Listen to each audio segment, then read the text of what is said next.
Досмамбет Батырбашиев атындагы Чалдовар мектеп гимназиясы. Табиат сабагы. Сабагыбызды баштаардан мурда азыркы кырдаалга байланыштуу баарыбыз чогуу аткара турган алтын эрежени эске салалы. Алтын эреже. Көчөгө чыкпай үйдө олтурабыз. Онлайн сабактарга активдүү катышабыз. Өздүк гигиенаны туура сактайбыз балдар. Тапшырмаларды өз убагында аткарабыз. Бүгүнкү сабактын темасы Токтогул Сатылганов жана анын басып өткөн жолу. Өмүрү легендага айланган демократ акын, чебер комузчу, улуу ойчул Токтогул Сатылгановдун өмүрү жана чыгармалары жөнүндө сөз кылмакчыбыз. Токтогул Сатылганов 1864 жылы Кетмен түбү өрөөнүндөгү карапайым үй бүлөдө туулган. Бала чагынан ыры күүгө шыктуу болуп, болочоктогу акындын таланты 13 жашында эле Айыл апага билине баштаган. Талантынын мынчалык эрте ойгонушунун себеби ата-энесинин таасиринен деп айтылып келет. Себеби атасы Сатылган менен апасы Бурма ыр өнөрүнө ышкылуу болуп, элдик ооз-эки чыгармаларды мыкты аткарган. Каардуу тагдырдын каргышын тагынып, катаал турмуштун кишенине чалынып жүрүп, бала чагы жокчулук менен өткөн.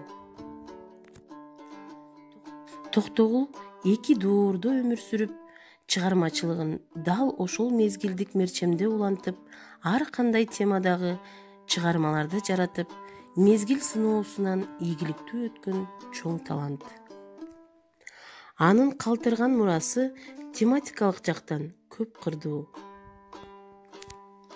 Демек, улуу акындын чыгармачылыгы 2 доордун тарыхый окуялары менен социалдык абалын камтыды. Ошого карап, биз акындын жалпы чыгармачылыгын 2 доорго бөлөбүз. Биринчисине акындын Октябрь төңкөрүшүнө чейинки мурасы, экинчисине андан кийинки ырлары кирет. Айта кетсек, Кош апаке, Айланган тоонун бүркүтү, Эңсеген элим аманбы, Алымкан, Дүнүйө, Өмүр, Карлык аттуу ырлары ушул күнгө чейин айтылып келүүдө. Анда балдар, мен силерге азыр Токтогулдун Дүнүйө аттуу ырынан үзүндү окуп берейин. Бул дүнүйө бекерсиң, бир күн өтүп кетерсиң, опосу жок дүйнөнүн түбүнө ким жетерсиң. Келериңде дүнүйө толукшуп чыккан айдайсың, кетериңде дүнүйө суу жүрбөгөн сайдайсың.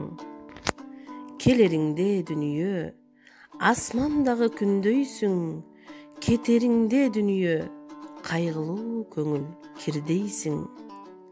Келериңде дүнүйө мөмөлүү дарак шактайсың, кетериңде дүнүйө суу жетпеген кактайсың. Келериңде дүнүйө аргымак минип ойнойсуң, кетериңде дүнүйө айланып учкан торгойсуң. Келериңде дүнүйө адырдан соккон желдейсиң, кетериңде дүнүйө кол жетпес аска белдейсиң. Келериңде дүнүйө ташкын дайра селдейсиң, кетериңде дүнүйө карматпас бороон желдейсиң. Аттуу ыр саптарында балдар, акындын философиялык ой чабыты улам тереңдеп, адам өмүрүнүн жашоо маңызынын маанисин чечмелөө жагындагы нукура даанышман түшүнүктөрүн ушул Дүнүйө аттуу көлөмдүү ырынан көрө алдык балдар. Анда балдар, силерге тапшырма. Акындын Кош апаке аттуу ырын качан жана кайсы учурда жазганын билип, өмүр баянын толук окуп келебиз. Ушуну менен бүгүнкү сабагыбыз аяктады. Көңүл бурганыңыздарга чоң рахмат.